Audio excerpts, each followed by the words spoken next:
Bismillahirrahmanirrahim. Assalamualaikum warahmatullahi wabarakatuh. Waalaikumsalam warahmatullahi wabarakatuh. Alhamdulillah ya kita bisa berada di kelas ini dengan keadaan sehat walafiat. Oh ya, sebelumnya saya ingin memperkenalkan diri. Nama saya Ahmad Sabidi. Saya sebagai guru pengganti dari Ibu Nurul.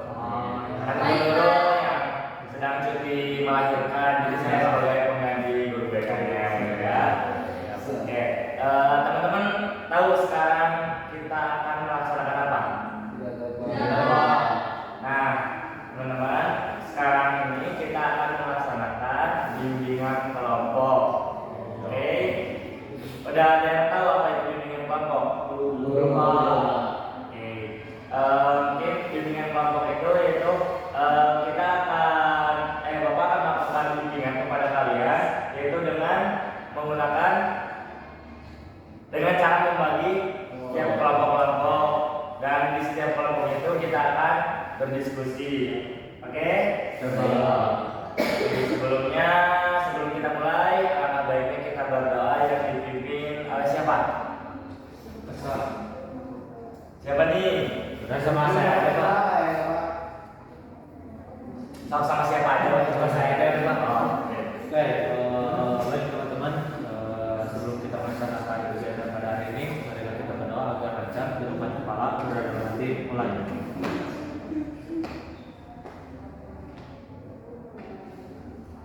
Berdoa selesai. Oke, alhamdulillah ya teman-teman. Nah teman-teman, di sini kita akan membahas tentang empati. Ya, empati. Jadi kita akan menumbuhkan rasa empati pada diri sendiri. Di sini ada yang udah tahu apa itu empati? Kasihan. Kasihan. Merasakan apa yang dirasakan orang lain. Perasaan apa yang orang lain rasakan. Ada lagi? Oke, itu ya teman-teman itu. Oke, Bapak itu lagi ya. Benar tadi kata A yang ini ya. Empati itu kemampuan untuk merasakan dan memahami perasaan orang lain seolah-olah kita berada di posisi mereka gitu. Empati juga bisa membantu seseorang untuk peduli, memahami, menawarkan bantuan dengan cara yang tepat gitu. Oke, teman-teman. Menurut teman-teman nih, empati itu penting gak sih? Penting banget. Karena apa? Untuk menjaga dinamika hubungan antar sosialnya, Pak. Oke, untuk menjaga hubungan sosialnya. Ada lagi? Mungkin untuk ini Pak, menjaga hubungan pertemanan. Nah, untuk menjaga hubungan pertemanan. Oke, betul ya, kalau itu. Jadi empati itu penting karena apa? Bisa membantu menjaga hubungan sosial yang harmonis, terus meningkatkan kemampuan bekerja sama, terus mengurangi konflik, terus menciptakan suasana sekolah yang lebih nyaman dan saling mendukung. Terus di sini juga kita mempunyai tujuannya ya. Tujuan dari bimbingan kelompok ini dengan kita mengambil materi empati itu untuk bisa memahami makna empati itu apa, terus mampu mengenali perasaan orang lain apa yang sedang dirasakan, terus yang ketiga yaitu mampu menunjukkan tindakan empati dalam situasi yang nyata. Oke. Di sini juga ternyata empati itu mempunyai tiga komponen utama. Yang pertama yaitu mengenali perasaan orang lain, mengamati ekspresi wajah, mendengarkan nada suara, memperhatikan bahasa tubuh, dan melihat situasi yang sedang dialami.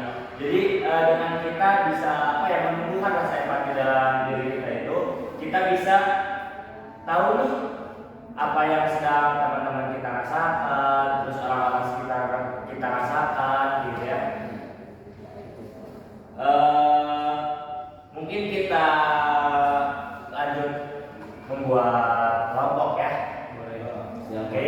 Di sini kita akan dibagi menjadi 3 kelompok. Dari situ kalian akan berdiskusi tentang nanti deh kita lanjut bikin kelompok dulu.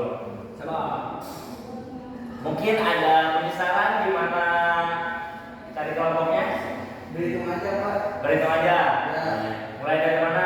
Nah, Oke, mulai dari kanan ya. Boleh. Jangan dari sisi mending di atas. Oh, mau diacak. Coba. Diacak aja. Ditunjuk boleh. Boleh. Ah, ini 1, Boleh. 2, 3. 1, 2, 3. Oke. Mungkin boleh di switch ya. Bersebelahan dengan anggota kelompoknya. Ya, itu. Ya. Ayo.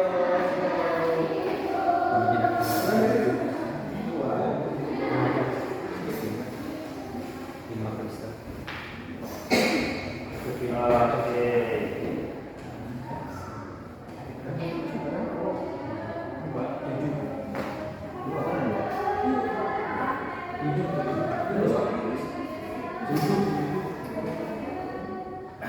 Oke, udah ya, sudah berarti kelompok masing-masing.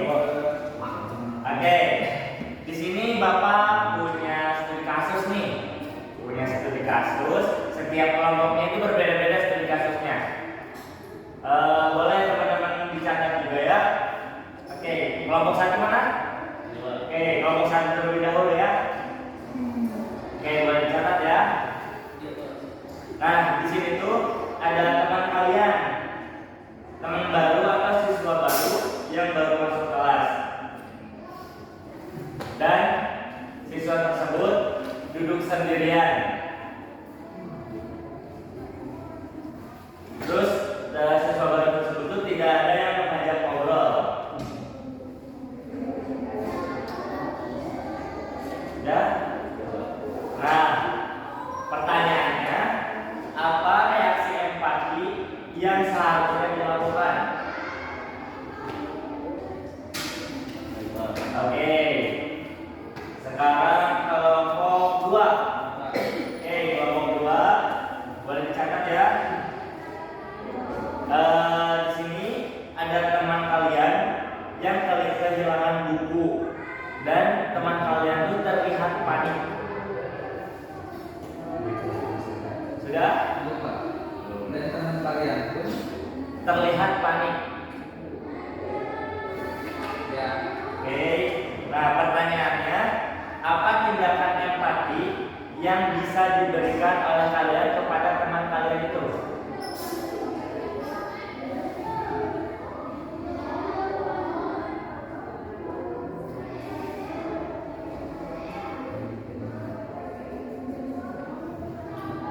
Oke, udah?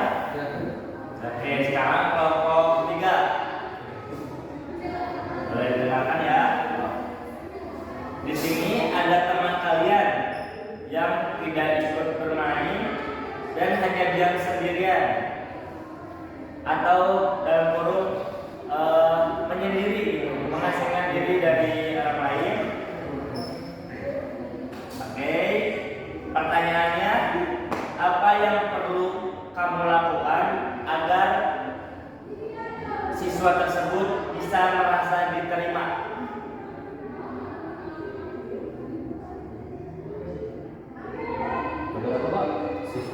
Siswa tersebut bisa merasa diterima kembali.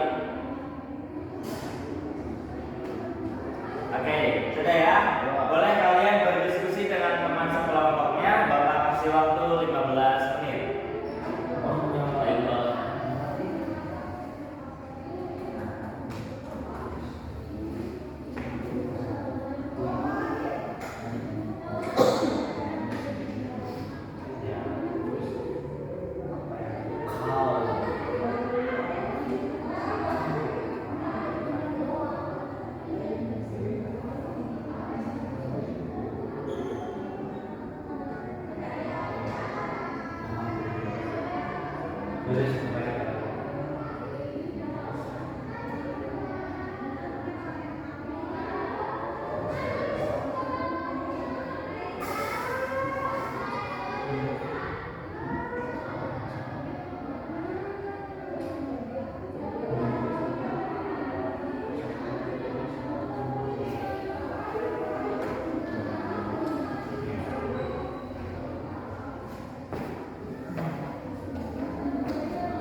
Ya, ada apa tuh? Oke, dari nomor 1, perkenalkan ya teman-teman, nama aku Siti.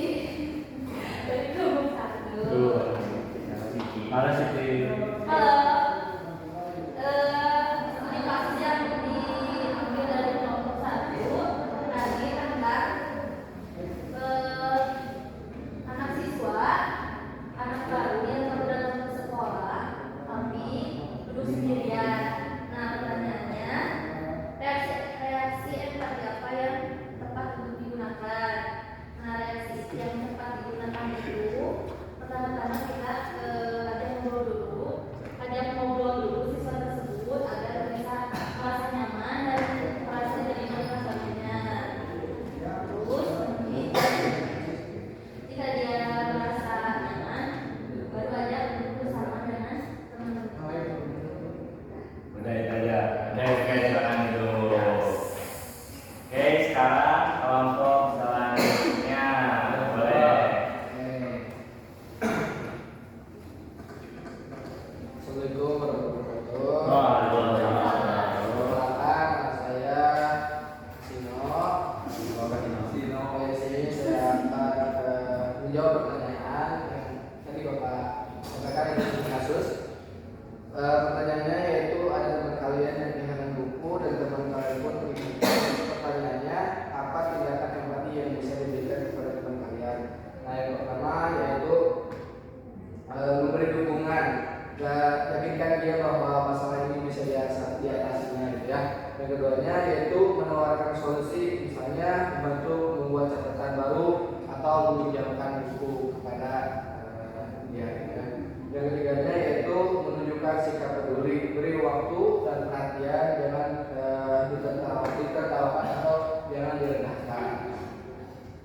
Nah, yang terakhir yaitu menenangkan teman. Yang menenangkan dia tetap tenang dengan keadaan seperti itu. Oke, bagus ya, betul sekali. Oke, boleh silakan duduk. Sekarang kelompok selanjutnya. Oke. Sebelumnya terima kasih Bapak Bapak karena sudah berbicara teman. Sebelumnya perkenalkan teman-teman nama saya Fajar. Halo, Fajar. Jadi saya di sini ingin menjawab studi kasus yang dari tadi yang tadi Bapak berikan. Yaitu jika ada teman kalian yang tidak ikut bermain dan sendirian atau menyendiri. Nah, pertanyaannya apa sih yang harus kita lakukan agar siswa tersebut bisa diterima kembali oleh lingkungannya? Yang pertama, sudah jelas ya Bapak menghampiri si siswanya dengan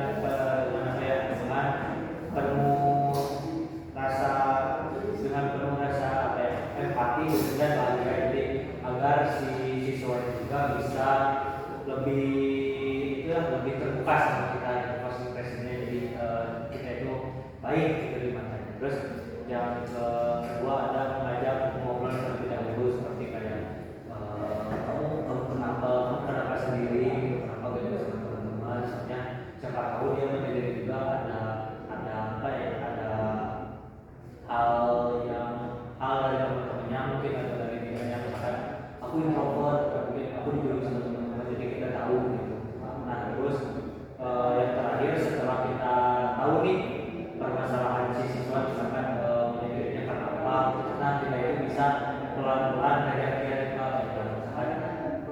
Misalkan kalau memang dia suka menyendiri, ya udah kita aja dulu, siapa tahu berani gitu, dan ada yang bisa bersama yang lain. Oke, tepuk tangan ya. Nah, ternyata teman-teman ini juga ya udah cukup tahu apa itu empati gitu, bagaimana kita merespon dengan adanya permasalahan yang ada di sekitar kita, gitu kan. Jadi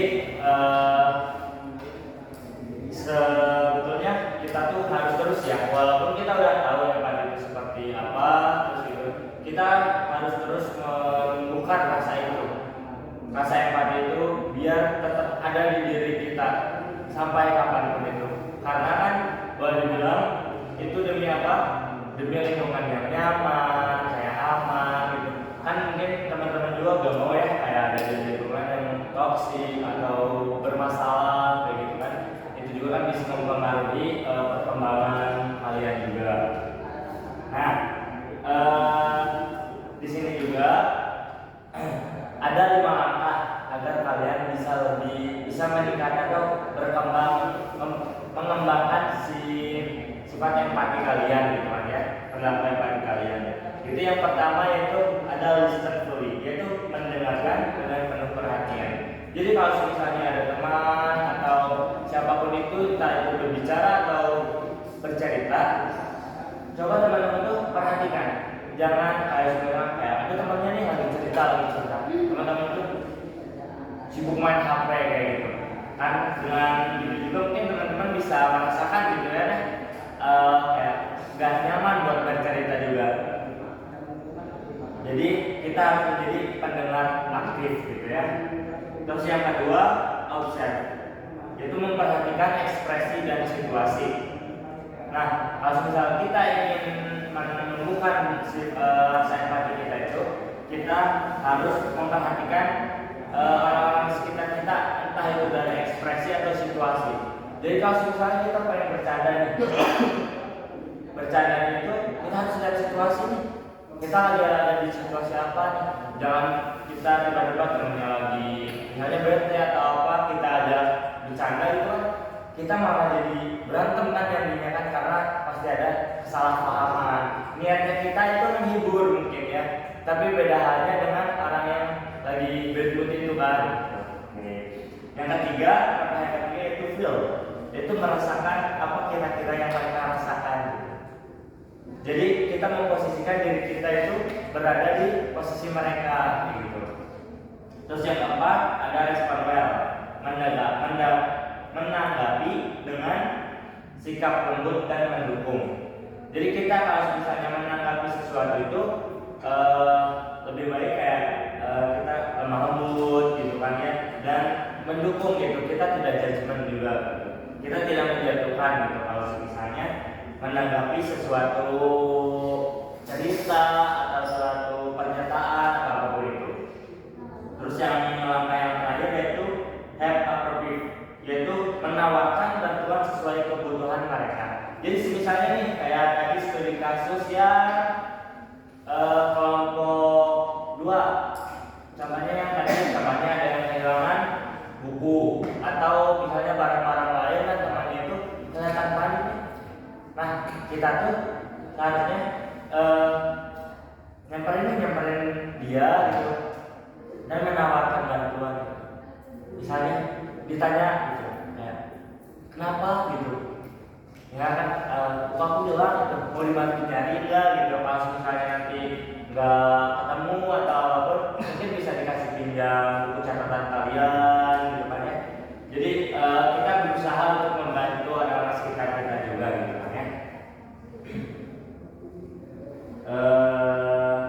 Mungkin sekarang diskusi lagi aja ya. Nah, diskusinya mungkin diskusi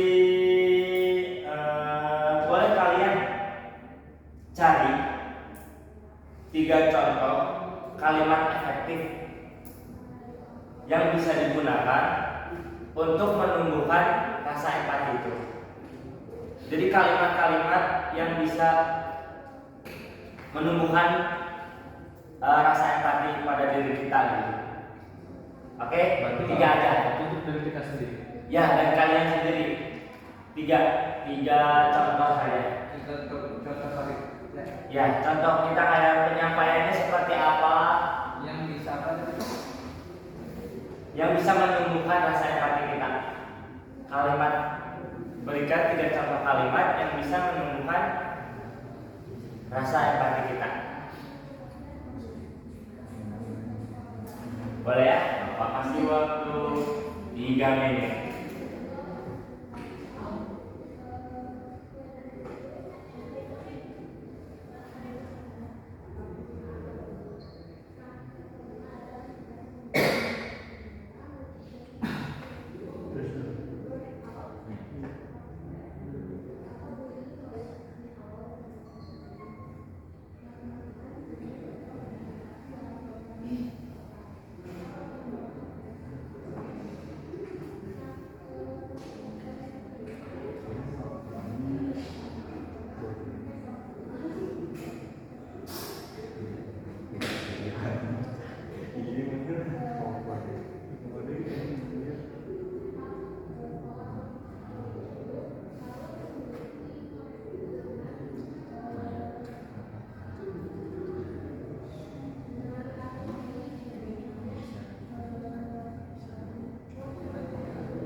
Nah,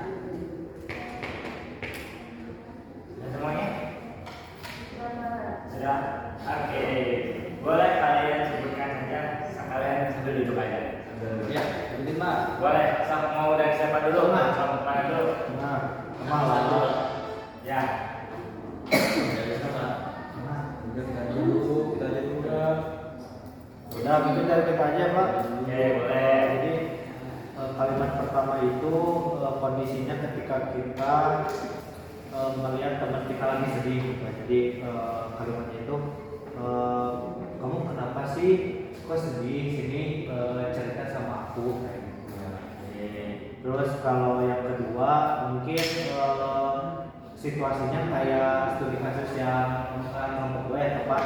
Jadi ada misalkan ada teman nih yang kena masalah atau musibah gitu. Jadi kalimatnya itu kamu mau aku tolongin nggak kayak gitu. Terus yang terakhir kalau kita lihat teman yang lagi sakit nih Pak, terus si wajahnya itu atau si ekspresinya itu kan suka kelihatan pucat nih Pak. Nah jadi kita itu nanyain misalkan kamu kok wajah kamu kok agak pucat gitu, kamu lagi sakit ya.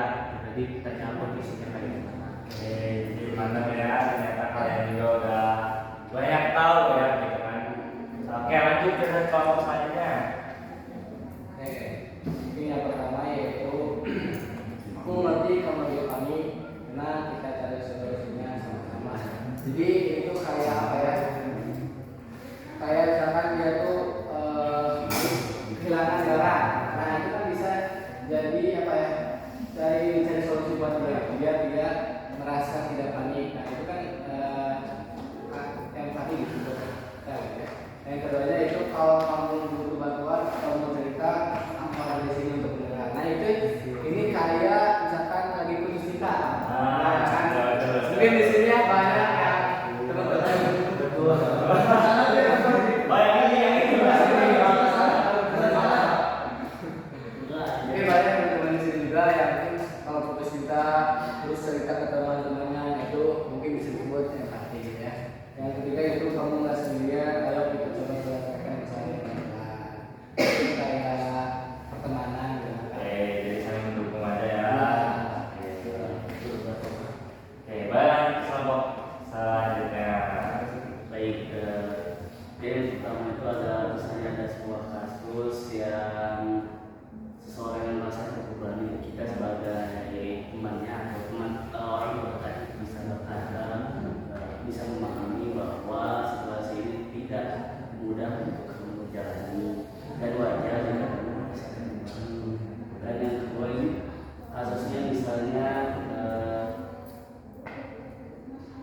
seseorang yang susah untuk mengungkapkan sebuah perasaan Pak. Jadi misalnya si seseorang itu sangat susah mengungkapkan, tapi akhirnya bisa sedikit demi sedikit mengutarakan perasaannya. Jadi, kita sebagai orang terdekatnya atau siapapun itu bisa berkata terima kasih sudah berbagi, perasaan kamu penting dan aku di sini untuk mendengarkan kamu. Terus yang ketiga ini ya, misalnya contoh kasus itu seseorang yang sudah berusaha sangat keras tapi hasilnya mungkin nihil atau belum ada hasil. Jadi yang bisa kita katakan itu bisa sepertinya kamu sudah berusaha cukup keras selama ini, boleh ceritakan apa yang paling membuat kamu merasa Oke, ini support system ya, dengan support system. Oke. Mungkin waktunya sebentar lagi ya. Mungkin kita upload buat kita semua dulu. Nah, sebelum kita selesaikan kelas pada hari ini ya, Bapak ada pertanyaan buat kalian. Apa yang kalian pelajari pada sesi kali ini?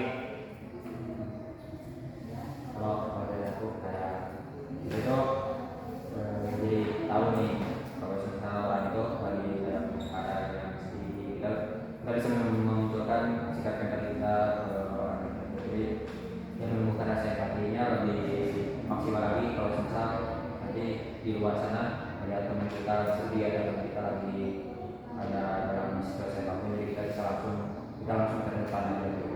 Oke, berarti lebih bakal terhadap sekitar aja mungkin. Ada yang lain mungkin? Banyak.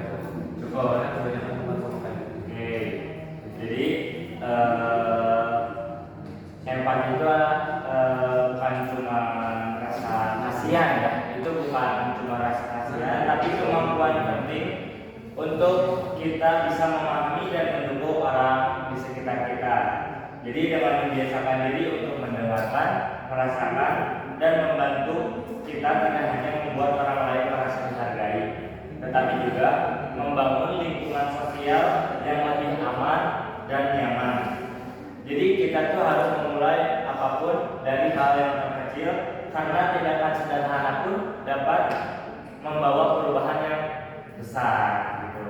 Jadi kita itu lakukanlah hal-hal kecil yang sekiranya kita mampu dan itu membuat orang lain nyaman, aman, merasa di sekitar kita itu. Jadi mungkin Bapak akan memberikan tugas ya kepada kalian untuk di satu minggu ke depan. Mungkin kalian boleh lakukan empat hal ini, yaitu kalau misalnya kalian melihat teman kalian yang menurun, coba kalian sapa. Terus yang kedua yaitu kalian harus membantu teman yang kesulitan dalam memahami pelajaran. Yang ketiga yaitu tidak menertawakan teman yang sedang kesulitan. Yang keempat, menjadi pendengar yang baik bagi teman. Nah, kenapa Bapak ngasih tugas seperti itu? Karena itu bisa menumbuhkan rasa empati kalian. Jadi perlahan-lahan kalian akan mulai terbiasa dengan hal seperti itu. Oke, terima kasih ya untuk semuanya atas kerjasamanya dan partisipasinya. Keterbukaan kalian hari ini, semoga apa yang kita pelajari dapat kalian terapkan di sekolah maupun di rumah. Oke teman-teman, sampai ketemu lagi di pertemuan selanjutnya. Mungkin Bapak mohon maaf apabila ada kata atau pendapat yang kurang mengenakan, mohon maafkan sebesar-besarnya. Oke, Bapak izin pamit ya. Assalamualaikum warahmatullahi wabarakatuh. Waalaikumsalam warahmatullahi wabarakatuh. Setelah ini kelas siapa? Mata pelajaran siapa? Matematika. Matematika. Oke, semangat ya. Oke, Bapak